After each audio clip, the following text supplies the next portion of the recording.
আবার রাত্রেবেলা বলল অনির্দিষ্টকালের জন্য আদালত বন্ধ।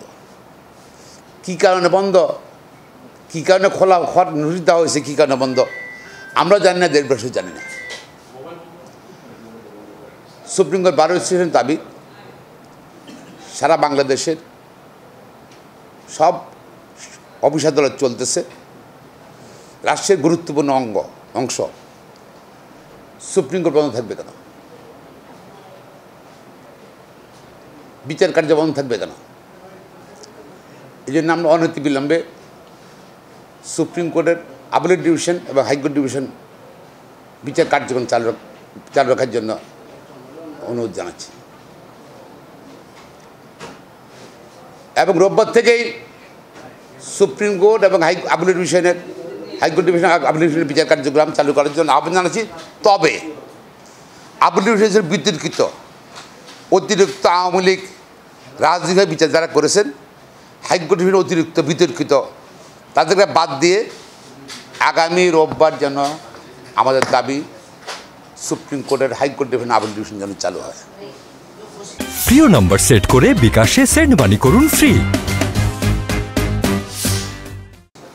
ছাত্র দাবি করছে, ছাত্ররা অনেকের নাম বলেছে, আমি নামগুলো বললাম না, তবে ছাত্র দাবির সাথে একমত।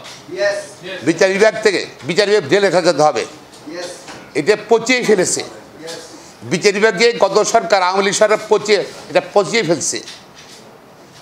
এবং দেখেন তারা আওয়ামী লীগ পৃথিবীতে যে কাজটা করা হয়নি, এটা অন্যতম কলঙ্কজনক কাজ করেছে। একজন প্রধান বিচারপতি এস কে সিনহাকে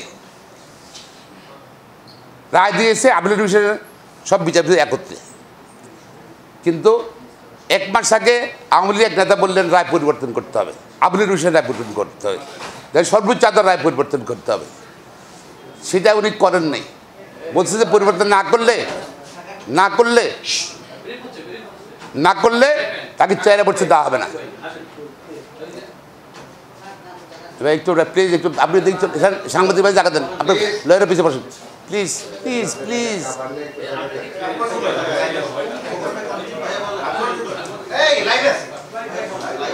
তো আমি যেটা বলতে চাই, আওয়ামী লীগ সারা পৃথিবীতে বিচার বিভাগে একটা বিচার বিভাগের মধ্যে বাংলাদেশে বিচার বিভাগ কলঙ্ক লেপন করেছে। সাবেক প্রধান বিচারপতি এস কে সিনহা শুধু সরকারের কথা রাখেন নাই, রায় পরিবর্তন করেন নাই, তাকে আইন মন্ত্রণালয় এবং সরকারের গোয়েন্দা সংস্থা তাকে ক্যান্সার রোগী বানিয়েছে, দেশ থেকে বাধ্য করেছে চলে যাওয়ার জন্য।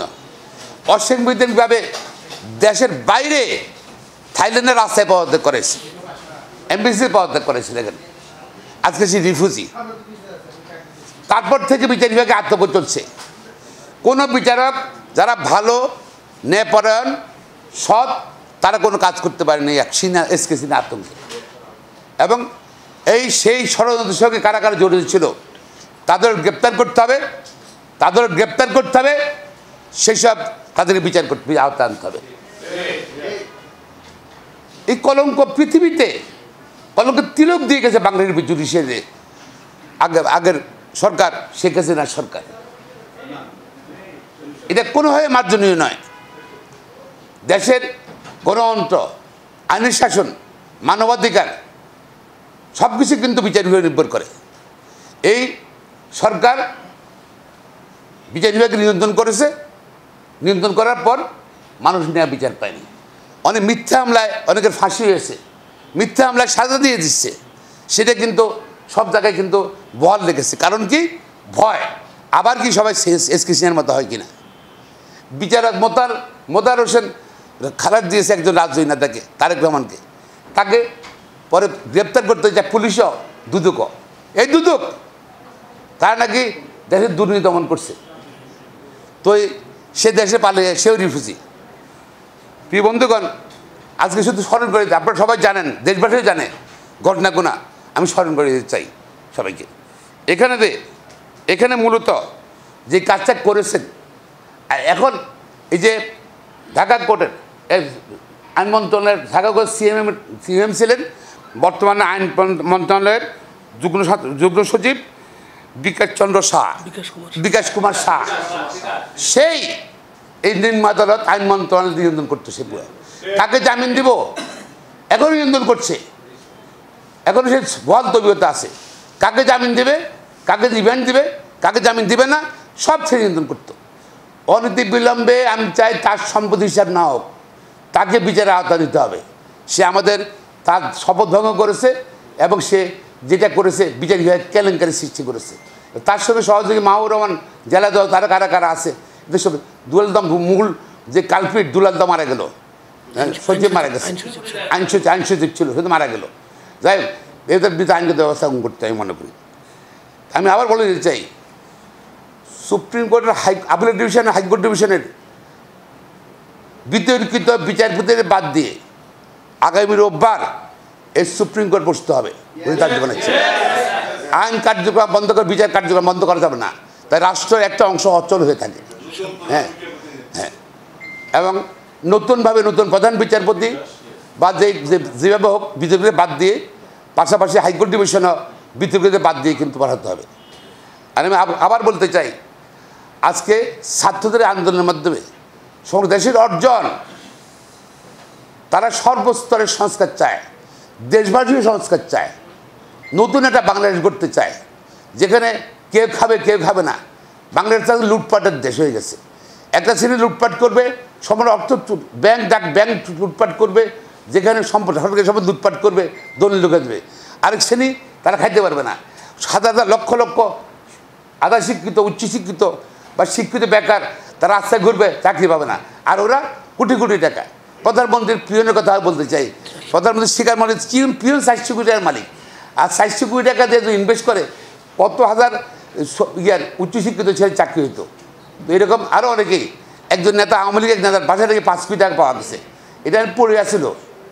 হ্যাঁ, পড়ে আসছিল। আওয়ামী লীগের বেশিরভাগ নেতার কাছে একই অবস্থা। আমি আবার অনুরোধ করতে চাই যে বাংলাদেশ ব্যাংকে যারা ব্যাংকের নজরুল ইসলাম সহ ব্যাংকার্স অ্যাসোসিয়েশনের সভাপতি চেয়ারম্যান নজরুল ইসলাম মজুমদার এবং নতুন যারা শিখেছেন, তত ব্যাংকের লাইসেন্স যাদেরকে দেওয়া হয়েছে, সেই সব ব্যাংকের মালিকদের অ্যাকাউন্ট ফ্রিজ করতে হবে। হ্যাঁ, এবং এটার পরীক্ষা করতে হবে তাদের ইনকামের কী অবস্থা, দুর্নীতি না হবে, তা নাহলে তার টাকা তুলে নিয়ে যাবে। যে বেনজির মতন টাকা সব তুলে নিয়ে যাবে তারা। এই সুযোগ যেন এই সরকার না দেয় তাদেরকে।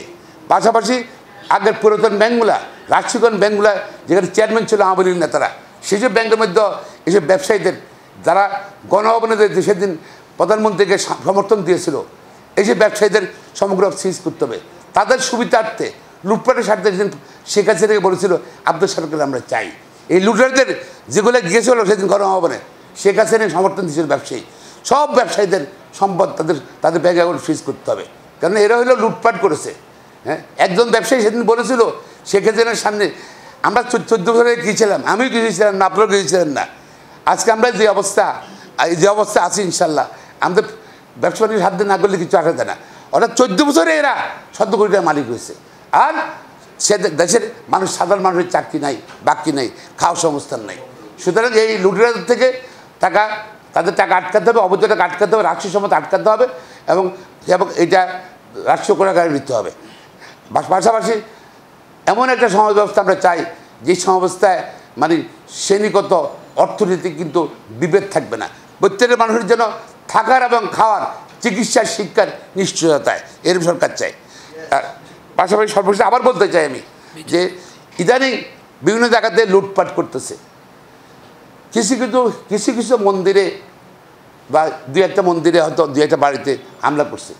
বেশিরভাগ কিন্তু এগুলো কিন্তু বিচ্ছিন্ন হয়। এগুলো কিন্তু বেশিরভাগই কিন্তু ওই সরকারের, আওয়ামী লীগ সরকারের প্রেসার তারা করাচ্ছে তাদের, আমাদের ছাত্রদের অর্জন, জাতির যে অর্জন, এই অর্জনে ব্যর্থ করে দেওয়ার জন্য। সুতরাং আমি আবার অনুরোধ করি, হিন্দু, মুসলমান, খ্রিস্টান, সবাই বৌদ্ধ, সবাই কিন্তু আমরা বাংলাদেশি এবং আমাদের ভাই ওরা। সুতরাং প্রত্যেকেই কিন্তু তার নিজের বাড়ির আশেপাশে বাড়ি, হিন্দু মন্দির বা বাড়ি বা গির্জা ওরা পাহারা দিতে হবে।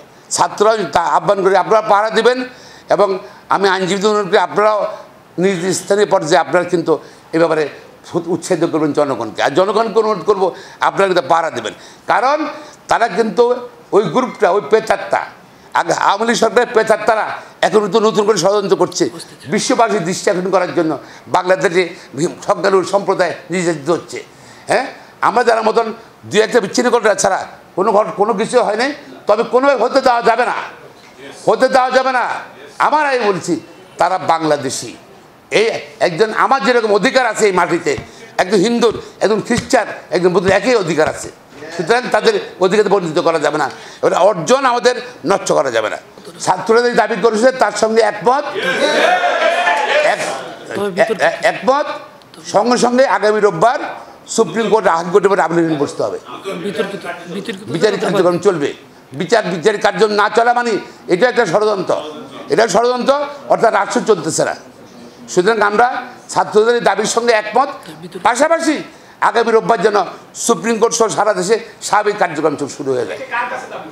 হ্যাঁ, সরকার রাষ্ট্রপতির নিকট যারা বিচারিক সুলভ মানুষ ছিল, সাহসী, তাদের কোনো ভয় নেই। তারা পুলিশ পহরা ছাড়াই এই সুপ্রিম কোর্টে আসতে পারে। হ্যাঁ, আমি আরেকটা কথা বলতে চাই, এই সুপ্রিম কোর্টে কোনো রকম কোনো ভাঙচুর বা কোনো কিছু অপ্রীতি ঘটনা করবে না, কে যদি করতে দেওয়া হবে না। যদি কে করে আমরা কিন্তু তাকে আইন প্রয়োগের সঙ্গে সাথে তুলে দেবো। এবং পাশাপাশি বার কাউন্সিলও তাদের এখানে সনদ বাতিল করে সনদ বাতিল করতে সুপারিশ করবো। আর শেষ করি, আরও যেটা হলো, আমরা যেহেতু পুলিশ এখন পুলিশ প্রশাসন অনেকটা দুর্বল হয়ে গেছে। হ্যাঁ, পুলিশ প্রশাসন দায়িত্ব নেওয়া পর্যন্ত যেহেতু রাষ্ট্রীয় গুরুত্বপূর্ণ, এটি স্পষ্টকাতর জায়গা সুপ্রিম কোর্ট, এটার পবিত্র রক্ষা করা আমাদের সকলের দায়িত্ব, দেশবাসীর দায়িত্ব, সকল নাগরিকের দায়িত্ব, লজের দায়িত্ব। আমরা দাবি করছি সুপ্রিম কোর্টে যেন পর্যাপ্ত সেনা নিয়োগ করা হয়, সেনা নিয়োগের মধ্যে সুপ্রিম কোর্ট নির্বাচিত করা হোক।